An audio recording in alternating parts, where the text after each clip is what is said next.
Hello everyone and welcome to another podcast of Split Tech City. Today I'm joined by Jill Erak. Hello Jill. Hello. Thank you for joining us. Thank you. She's one of the internationals living in Split and she's gonna tell us a little bit about herself and her experience. Yes. So can you please tell me a little bit more about yourself, more background, kind of where do you come from? Mm-hmm. What is the reason you came to Split, and why did you decide to stay? Sure. So originally, I'm actually from Canada, although I have not lived in Canada now for about 10 years. Prior to moving to Split, my husband and I actually lived in Los Angeles, California for about 10 years. And my husband, who is of Croatian descent, him and I came on vacation here quite a few years ago. And I fell in love with it then. He had always spoke about, how he had so many happy memories here and how much he loved it, especially being by the sea. And while we were on vacation here, we had jokingly talked about, what if we just up and moved here? Wouldn't that be crazy? But that was kind of it. We didn't really go any further with it. We went back to LA, life resumed as usual. And then COVID hit, and from what I hear, a lot of people kind of started to question, the quality of life that they were living. Whether, am I happy with where I'm living? Am I happy with my work, etc. And we were one of those people. So we started to kind of analyze, living in LA, it's a very big city, very expensive city. Is this really where we want to stay? Because at that point, 10 years had already flown by. And are we expecting, to stay here another 10 years or what? And we, after going over the logistics of it, thankfully he has a Croatian passport, so that part made it quite a bit easier. We decided to sell everything and move here. So we actually arrived about a year ago in November of last year, moved right in the middle of a pandemic, which was a whole lot of fun. But we're really, really happy that we did. I think it was a really good decision. And, the thing about COVID is it kind of put you in a position to, make these decisions of, am I really happy and what can I do to make myself happy? And that's pretty much the story of how we've gotten here. Like I said, we have no regrets so far.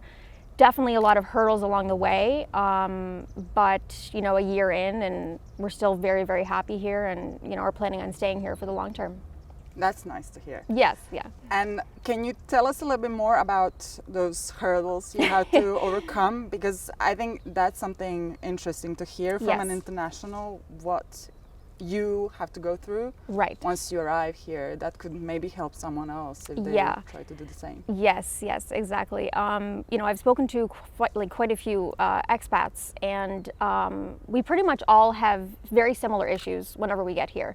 There's a lot of information online, and then you go to these offices such as MOOP and you get, possibly new information or different information. For us, I think that was the biggest hurdle. We thought it would be a little easier given that my husband is Croatian, but it really wasn't. We pretty much had to go through the same process as anyone else would. And, I can't tell you how many times in the first 3 months that we moved here, we went to MOOP. Which, if I kind of go back in time and think, it was actually very, very frustrating. We were already in a new country. I really didn't speak the language very well at that point at all, even.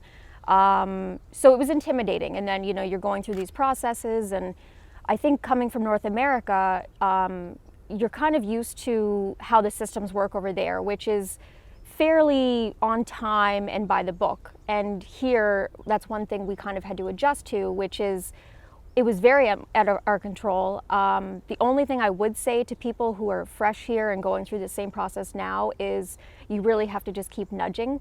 In North America, I was used to you submit something and then they'll reach out to you when everything is ready and to be picked up, etc. That didn't really happen here. It was very much I submitted it and then I just had to keep nudging and nudging and nudging until I finally get it.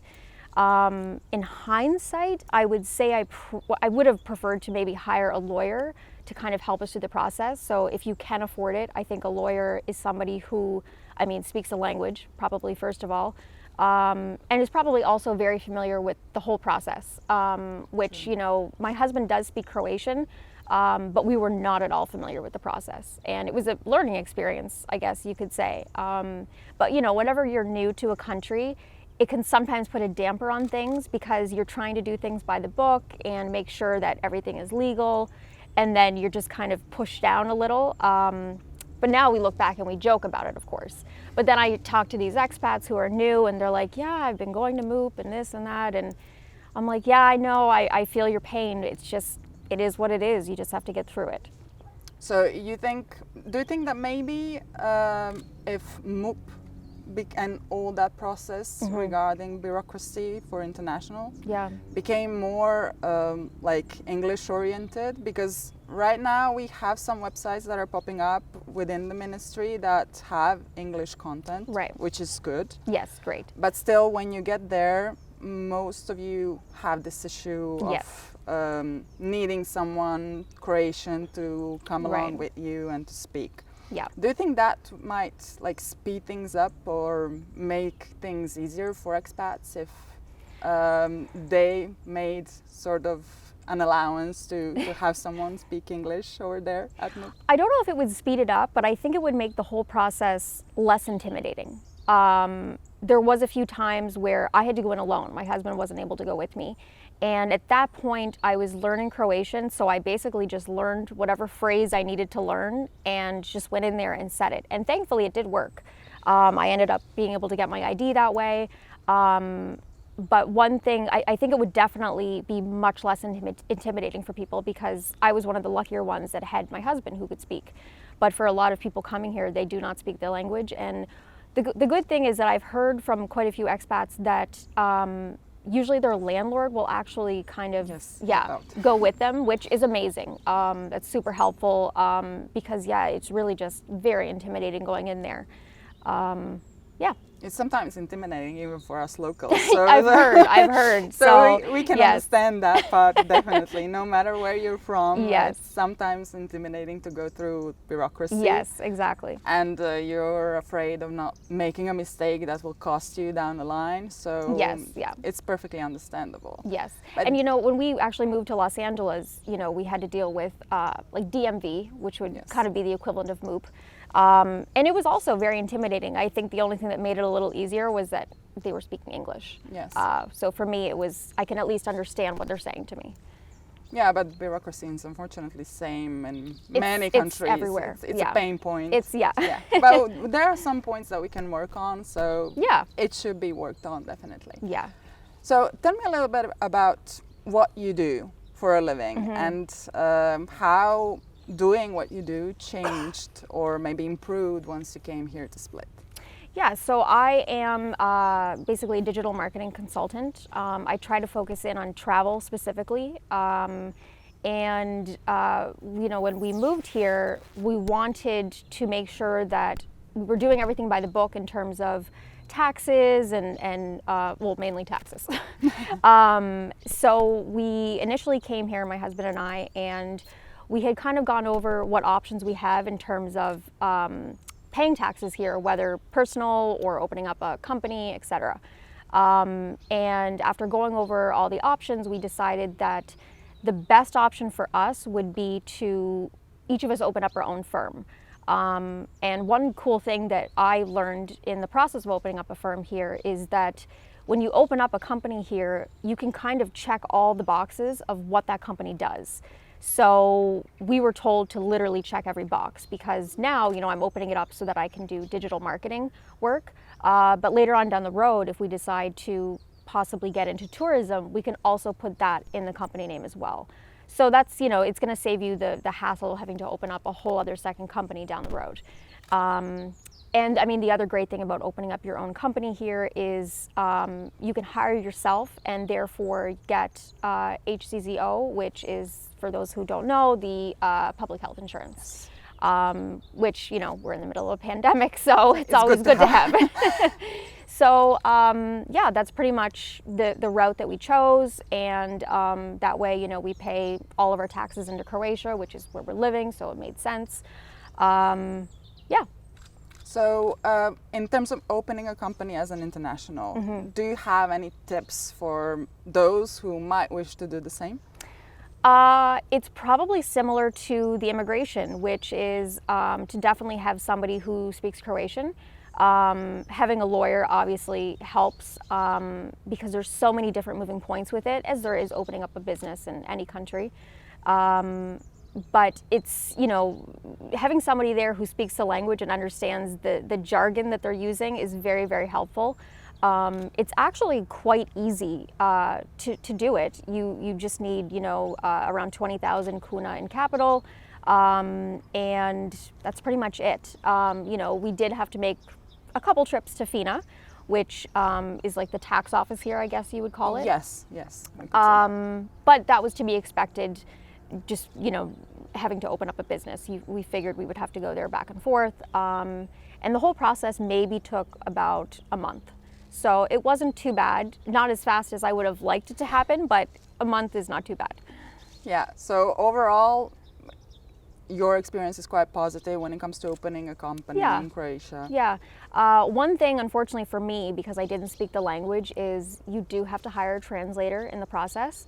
Which is, for me it was annoying just because my husband was sitting right beside me who spoke the language, but officially they needed someone. So, other than that, it was fine and fairly seamless, really. Great, that's great to hear. Yeah. And you said already that you work globally in terms of where your customers are. So, how do you manage working from Split locally here for a global, so to speak, audience? It's really quite easy. I thankfully I've kind of adjusted to the lifestyle of Split and of Dalmatia, which is to really kind of focus a little bit more on life than work. And that's kind of one of the hurdles of moving here for me, coming from North America.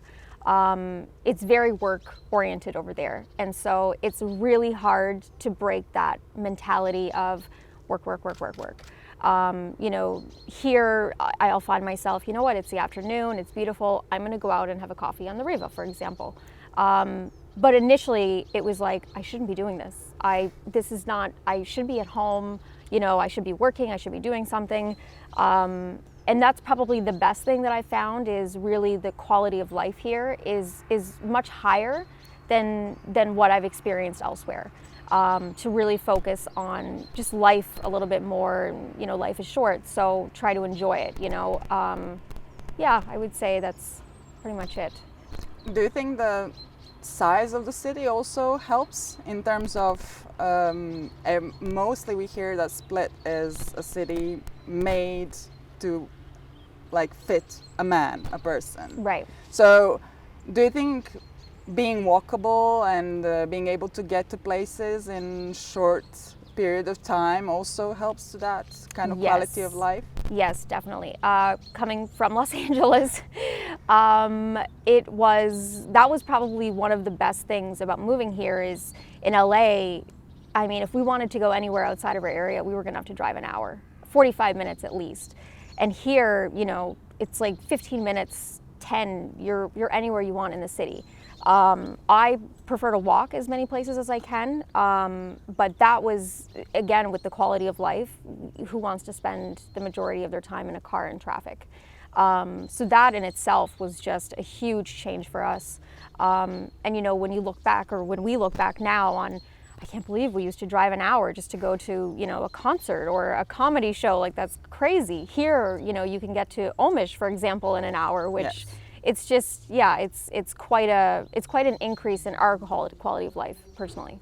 Okay, and when it comes to quality of life, since we're already discussing that topic, do you think this work-life balance that you gained through our lifestyle, which is a little bit of pomalo, as we hear all the time. Do you think this improved because of that? Oh, 100%.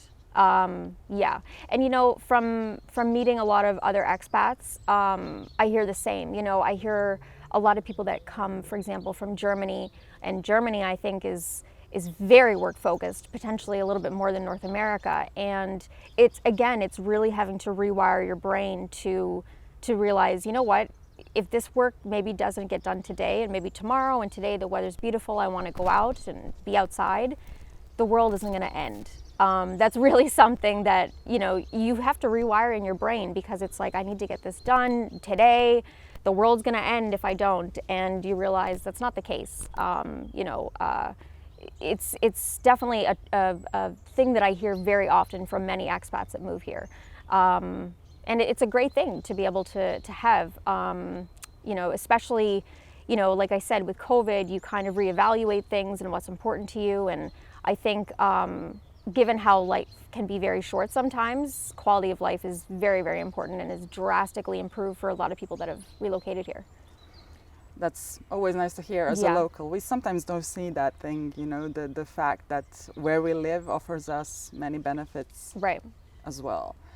And in terms of productivity, you already mentioned this work-life balance has improved, but productivity, I imagine, hasn't gone down for you. No, I don't think so. And for me, if it's a case of I want to take this afternoon to, go to the beach or go for a drink, whatever, I mean, there's the night, right? Like if you need to, you don't have to do the work today. You can do it tonight or tomorrow, or maybe even on the weekend. We just had a week straight of rain. Yes. So you catch up on it then, and try to enjoy the summer, for example, and the beautiful weather that we had this summer. So no, I don't think that it really heavily impacts productivity. And I think from what I hear, it really actually, if anything, boosts it, because you kind of realize how lucky you are to be able to do that. Once you get out and you get a little bit of fresh air and you're able to have a little bit of fun, then you come back and you kind of do the work then.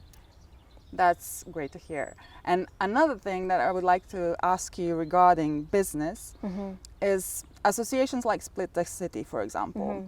They help locals as well as internationals. How beneficial do you think that is in terms of maybe creating connections here, or maybe even creating connections with different types of companies abroad?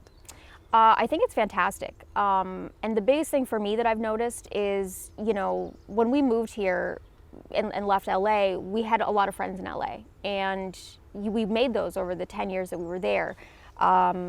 And one of the biggest things we were nervous about moving here was because we were going to basically start from fresh. We didn't know anyone here. It was the middle of a pandemic, so people aren't really eager to, meet other people.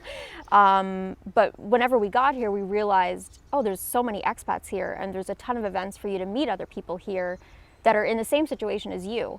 But what's great about you guys that I haven't seen elsewhere is the fact that you're doing expat and locals in a meetup, which is very rare from what I've seen being here a year, because it's really difficult to meet locals. If you're not going into an office every day, or if you don't have family here, there's really no other way to meet locals.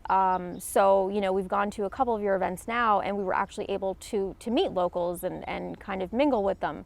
So I think that's super beneficial, especially in Split, because I find with Split, it's very word of mouth. It's all about, people and connections. Knowing a guy. Yes. So in order to really get, whether it's a, good mechanic or a good accountant, you really do have to know the locals to know, okay, who should I go to? What's the best person to do this? So to kind of, build up a network here is very important.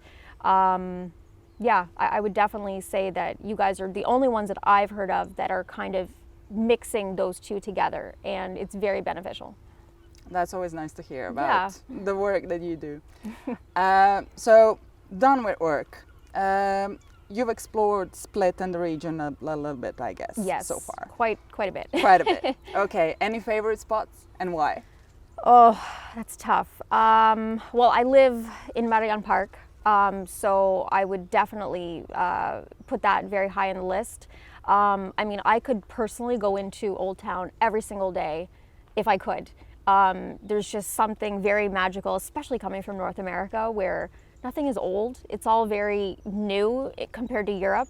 So, you know, walking through Old Town and sitting at a cafe, having a coffee, it's just every day that you go there, every time that I go there, there's something new that you find, a little nook with a little cafe. And that's my personal favorite thing, is to just go into Old Town and sit down and have a coffee. And we've also done a lot of exploring, you know, kind of in the vicinity around Split, you know, Omiš, Zadar, Šibenik, Trogir. Those are all beautiful, beautiful towns.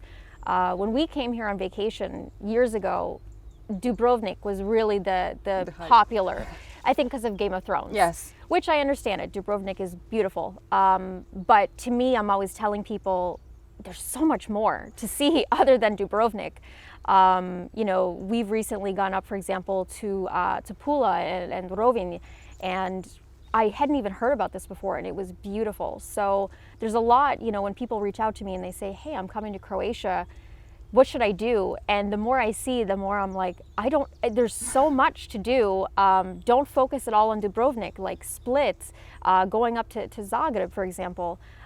There's so much that this country has to offer in terms of things to see. It's hard to tell people, this is a god, you must see this, because you also must see these, and these. Yeah. So anything on a bucket list? Something you haven't visited yet? Surprisingly, I have not been to Zagreb yet. So I'm planning on going there in December, because I've heard that they have one of the best Christmas markets. Yes. I don't know if it's going to be quite like other years due to COVID, but regardless, I'm very excited for it. Let's see. I think that's really the main thing on my list of, I have to go to Zagreb. We've been here a year now and I haven't been to Zagreb. So, yeah. Have you been to any of the national parks yet? I think we've been to pretty much all of them. All of them? Yes. Awesome. We went to Plitvice in February of this year, which we had been before while on vacation, but I saw it this year in the winter, and I would actually recommend to see it in the winter more than the summer, because I've never seen anything like it. It was beautiful with the snow, and you know, I'm from Canada, and for me, I love snow, but I like to be able to leave the snow at my choosing, which in Canada, unfortunately, you don't have that option. But Plitvice in the winter is, I think, one of the most beautiful things I've seen in Croatia so far. Awesome. That's great to hear. Yeah, they're definitely a place to visit, like throughout the year. I'd say every season. Yes. Plitvice is magical in its own way. So it's definitely on a bucket list even for the locals. Right, right. So thank you very much for this great, informative chat about life of an international here in Split. And if you liked what you saw, please subscribe to our YouTube channel, follow us on social media, and also take a peek at our website to find more information about life in Split and all things tech. Yay! You survived!